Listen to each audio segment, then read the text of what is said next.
The king in the car park, the secrets Richard III took to his grave as his final resting place is revealed. In 2014, DNA proved the skeleton under the parking lot was King Richard III. Doing the Y chromosome work, I found that there wasn't a link between Richard III and the male line relatives who are alive today. But a second test, on the Y chromosome, failed completely, a total mismatch. It hinted at a dynastic scandal, but the scientists called it an unsolved mystery. Yeah, about that. New 2025 research has cracked it wide open, and the truth is far darker than anyone expected. It's not just a broken family tree. It's a 500-year-old lie that rewrites English history. The King Under the Car Park.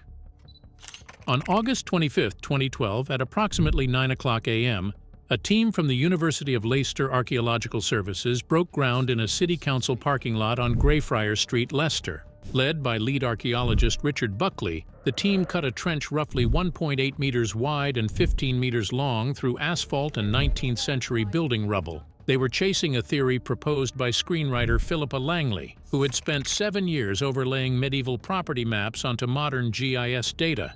Her research pointed to the former choir of Greyfriars Friary, dissolved by Henry VIII in 1538 and completely lost for centuries. On the very first day of excavation, before the lunch break, the team struck human leg bones at a depth of 50 centimeters below the asphalt. The skeleton, designated Skeleton 1, was found in a grave measuring just 1.97 meters long and 0.68 meters wide, too short for the body, forcing the skull into a propped, angled position against the grave wall. Osteological analysis by Dr. Joe Appleby revealed the remains belonged to a male aged 30 to 34 years. Richard III died at exactly age 32 on August 22, 1485. The skeleton presented severe adolescent-onset idiopathic scoliosis, with a Cobb angle measuring approximately 75 to 85 degrees, causing the right shoulder to sit visibly higher than the left. Radiocarbon dating conducted by the Scottish University's Environmental Research Centre returned a date range of 1455 to 1540 AD,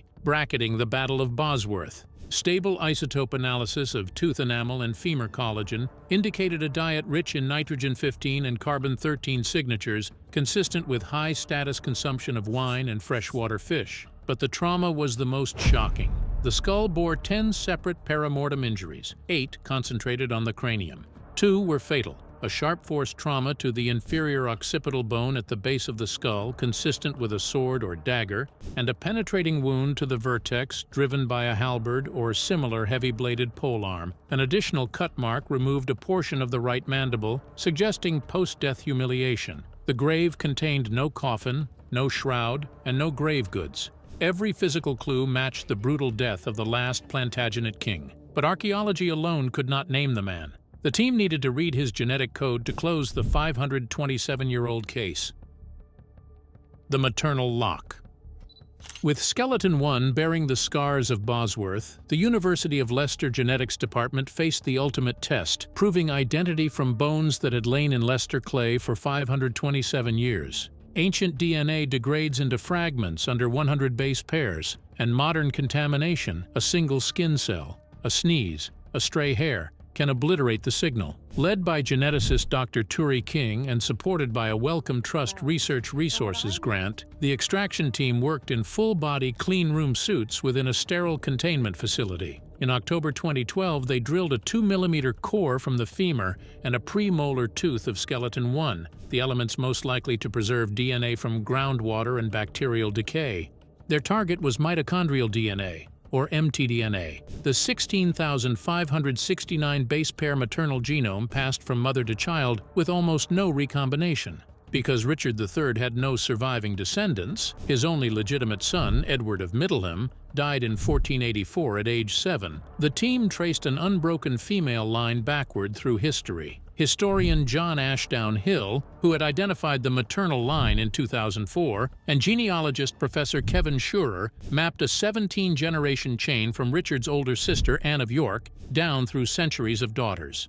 The chain terminated at 2 donors, Michael Ibsen, a Canadian-born furniture maker in London, and Wendy Doldig, a UK-based distant cousin who were 14th cousins twice removed, both matrilineal descendants of Anne of York. By November 2012, the lab had extracted the full mitochondrial genome from the skeleton. The result was staggering. The mtDNA from skeleton 1 and Michael Ibsen were identical. Both carried mitochondrial haplogroup J, the DNA aligned across the entire tested region, making the odds of a random match astronomical. On February 4, 2013, the University of Leicester held a global press conference. Richard Buckley, lead archaeologist, declared, "It is the academic conclusion of the University of Leicester that the individual exhumed at Grey Friars, Leicester, in August 2012, is indeed Richard III, the last Plantagenet king of England." When the team combined the mtDNA match with radiocarbon dating, scoliosis, battle trauma, and dietary isotopes, the probability the skeleton was anyone else dropped to less than 0.0006%, a 99.9994% positive identification.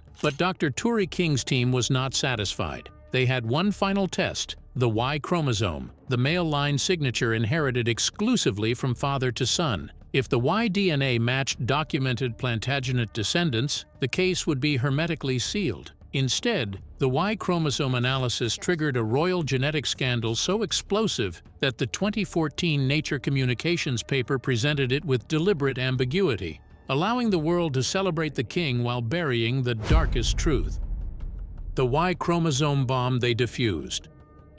With the maternal identity locked at 99.9994%, Dr. Turi King's team turned to the Y chromosome, the 58.6 million base pair male-specific genome passed strictly from father to son. The goal was to seal the case by linking skeleton 1 to documented Plantagenet male descendants. Genealogists traced 5 living anonymous donors who descend in an unbroken male line from Henry Somerset, 5th Duke of Beaufort, 1744 to 1803, himself a documented descendant of John of Gaunt, the third surviving son of Edward III. Richard III's documented paternal line descended from Edward III's fourth surviving son, Edmund of Langley, making the Somersets and Richard theoretical cousins through an identical Y chromosome inherited from the same king. When the lab extracted Y DNA from the king's femur and compared it to the Somersets, the result was total mismatch. 4 of the 5 Somerset donors carried Y haplogroup R1BU152, a common Western European lineage. Richard III carried the exceptionally rare GP287, a haplogroup found in roughly 1% of modern Europeans and linked to Neolithic Anatolian farmers. A 5th Somerset donor, designated Somerset III, carried yet another haplogroup, IM170, proving a separate false paternity event had occurred within the last 4 generations of that branch alone. Spanning 19 generations between Richard III and the 5th Duke of Beaufort, the break was scientifically undeniable. But the December 2, 2014 paper in Nature Communications handled the finding with extreme caution. The team presented 2 possibilities as equally viable. Possibility 1, the break occurred after Richard III's death in 1485, somewhere in the Somerset descendants, making it a minor modern aristocratic scandal. Possibility 2, the break occurred before Richard III, somewhere between Edward III and the Duke of York, meaning Richard III, his brother Edward IV, and his father were not biologically descended from the Plantagenet male line, casting doubt on the entire Wars of the Roses. Dr. King stated at the London press briefing, "Doing the Y chromosome research I found there wasn't a link between Richard III and the male line relatives who are alive today. So clearly there has been a non-paternity or break in that Y chromosome chain." Professor Kevin Schurer added, "The break in the Y chromosome line is not overly surprising given the incidence of non-paternity, but does pose interesting speculative questions over succession as a result. By invoking the 1 to 2% historical false paternity rate per generation and refusing to locate the break, the paper effectively buried the lead. The explosive implication, that the Yorkist claim was genetically null, was softened into an academic footnote. The world celebrated the found king while the scientists deliberately left the dynastic detonation unresolved. The 2025 verdict. For 10 years, the Y chromosome mismatch sat like a ticking bomb in the Leicester data. Then, in March 2025, an independent consortium led by the University of Leicester, Harvard Medical School's Department of Genetics, and the Max Planck Institute for Evolutionary Anthropology launched the Royal Bloodline Genomic Reanalysis Project. Their weapon was technology that did not exist in 2014. Oxford nanopore long-read sequencing capable of reconstructing 50,000 base pair fragments from shattered ancient DNA, and paleoproteomic analysis of bone collagen to cross-check contamination profiles. The team needed a genetic control from before the suspected break. Westminster Abbey granted permission for a microscopic drill sample from the tomb of John of Gaunt, Duke of Lancaster, son of Edward III, who died in 1399. Because Gaunt lived before the Wars of the Roses, his Y chromosome represented the baseline Plantagenet signature. Simultaneously, the researchers reanalyzed the 5 Somerset descendants using next-generation deep sequencing, mapping every mutational marker across their Y line. The results arrived in June 2025. The Somerset line was genetically unbroken from the 5th Duke back to the 15th century with 99.9% certainty.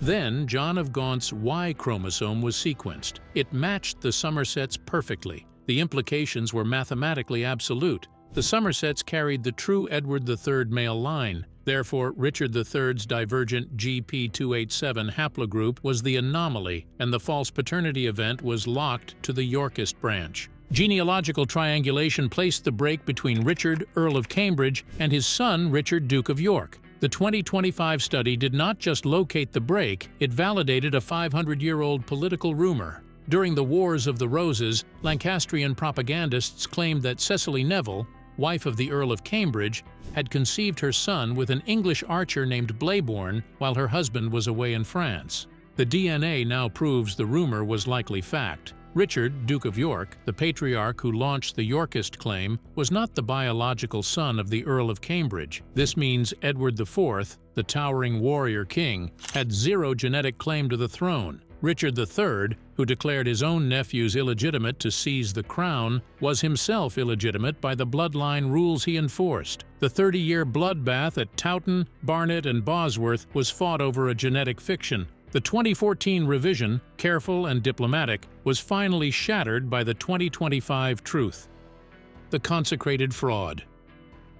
When Richard III was reinterred at Leicester Cathedral on March 26, 2015, England finally granted royal dignity to the king slain at Bosworth on August 22, 1485. Michael Ibsen, the Canadian-born furniture maker, whose living mitochondrial DNA had provided the definitive genetic match in 2013, personally hand-built the king's English oak coffin. The reburial followed a decisive High Court ruling in May 2014 that settled the fierce 3-year legal war between Leicester and York over possession of the remains, and a Ministry of Justice license issued under the Burial Act 1857. The Archbishop of Canterbury, Justin Welby, presided over the service. The royal family was represented by Sophie, Countess of Wessex. Broadcast to millions, the multi-million-pound ceremony was framed as a national act of restoration. A wronged king returned to the throne of public memory. But here is the devastating chronological fact. The consecration happened 16 weeks after the University of Leicester's Nature Communications paper was published on December 2, 2014. That paper had already revealed the catastrophic Y chromosome mismatch between Richard III and the Somerset descendants. The Leicester team, the Church, and the Crown all knew that the male-line Plantagenet succession was scientifically compromised. The 2014 paper deliberately presented the break as an ambiguous two-possibility problem, allowing the establishment to proceed with the fiction that Richard's legitimacy remained biologically intact. The ceremony went forward with full state honors, burying him as a rightful hereditary monarch. The 2025 reanalysis makes that 2015 consecration historically explosive. Published in June 2025, the new study proves the Y chromosome break was locked in the Yorkist line between the Earl of Cambridge and the Duke of York, meaning the Lancaster claim through John of Gaunt remains genetically intact. Henry VII's bloodline, descending through his mother Margaret Beaufort, great-great-granddaughter of John of Gaunt, was scientifically validated. The man entombed in Leicester Cathedral was not merely a defeated king, he was a genetically illegitimate monarch whose entire dynasty usurped the throne they claimed by divine hereditary right. The same DNA that identified him in 2012 with 99.9994% matrilineal certainty also proved his dynasty was a biological fraud. The 2014 ambiguity allowed the Church to consecrate a tomb inscribed with King of England and Lord of Ireland. The 2025 Truth reveals that tomb is a monument to a 500-year-old genetic lie. Michael Ibsen built the coffin. Science supplied the evidence, and the establishment chose to bury the disturbing part before they buried the king. The Princes in the Tower and the DNA Trap.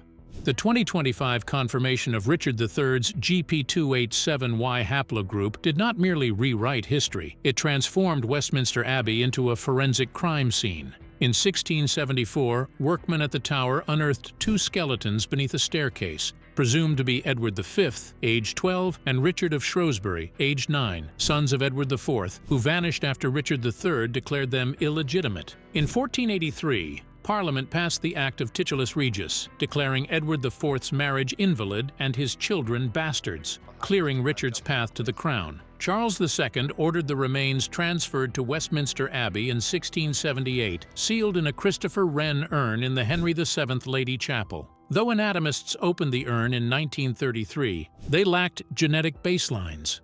For 351 years, the murder has been England's most notorious cold case. The 2025 study changes everything, because it proved Edward IV carried the anomalous GP287Y chromosome. Any son would inherit that exact same illegitimate signature. Richard III's femur provided the definitive baseline. In the December 2014 Nature Communications paper, Turi King's team wrote, "His genome could also be used to solve a 531-year-old murder mystery." The bones were buried at Westminster Abbey, so they are easily accessible. As nephews belong to Richard's brother Edward, information on the Y chromosome should be able to either support the claim or exonerate the king. Schurer noted the break posed interesting speculative questions over succession, and the 2025 data turns that into a binary test. If Westminster Abbey grants sampling, the test is precise. If the 1674 skeletons yield GP287, they are Edward IV's sons, proving Richard's usurpation was built on a true claim.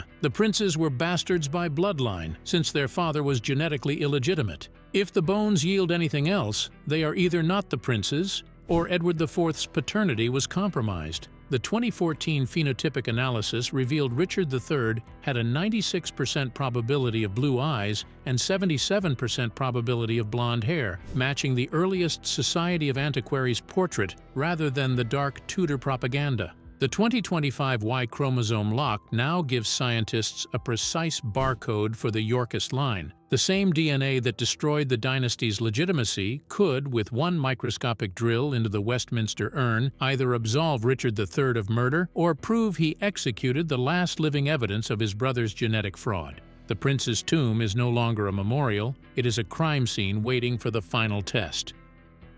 The Living Phantoms. In the December 2, 2014 Nature Communications paper, a footnote nearly vanished beneath the Y chromosome bombshell. Dr. Turi King and geneticist Dr. Peter Forster had not only sequenced Richard III's Y DNA, they had mapped it against a global haplotype database. The results were surreal. Richard III carried Y haplogroup G2A, specifically the rare GP287 subclade, and the team identified 14 living men scattered across Europe who were his closest genetic matches. These were not Somerset aristocrats. They were anonymous Europeans, mostly concentrated in the Mediterranean, whose Y chromosomes sat within a few mutational steps of the dead kings. The Cambridge University press release stated plainly, their G2A type is quite rare, around 1% in Europe today. The 2025 Royal Bloodline Genomic Reanalysis Project exploited this data. Using Oxford Nanopore long-read sequencing, the team constructed a high-resolution haplotype network of Richard III's YSTR markers and compared them against the original 14 matches, plus thousands of newly sampled GP287 carriers. The analysis revealed that Richard's specific haplotype branched from a subclade most commonly found in southern France and northern Italy, with a coalescence time suggesting the biological father of Richard, Duke of York, likely carried a Y chromosome lineage foreign to the English aristocracy. This geographically contradicts the 15th century rumor that Cecily Neville's lover was an English archer named Blayborn. The 2025 data suggests the true biological father, whether a foreign soldier, a diplomat, or a traveling merchant, was someone with a Mediterranean genetic signature. The false paternity event that shattered the Plantagenet dynasty may have been an international affair, not a domestic indiscretion. The irony is lethal. Henry Somerset, the 12th Duke of Beaufort, carries the R1BU152Y chromosome of the legitimate Plantagenet male line, but he is not Richard III's biological cousin. The 14 anonymous Mediterranean men are. In 2025, the Max Planck Institute confirmed that one of the living matches, a man in southern France, shares a YSTR haplotype so close to Richard III's that their most recent common ancestor likely lived within the last 600 years. The biological heirs of the man who fathered the Yorkist dynasty are not dukes or earls. They are European commoners who have no idea they carry the only surviving male bloodline of the king found under a parking lot. The dynasty built on a lie left no aristocratic descendants, but the lie itself left living fingerprints across the continent. If this shook you, hit subscribe. The truth is just getting started.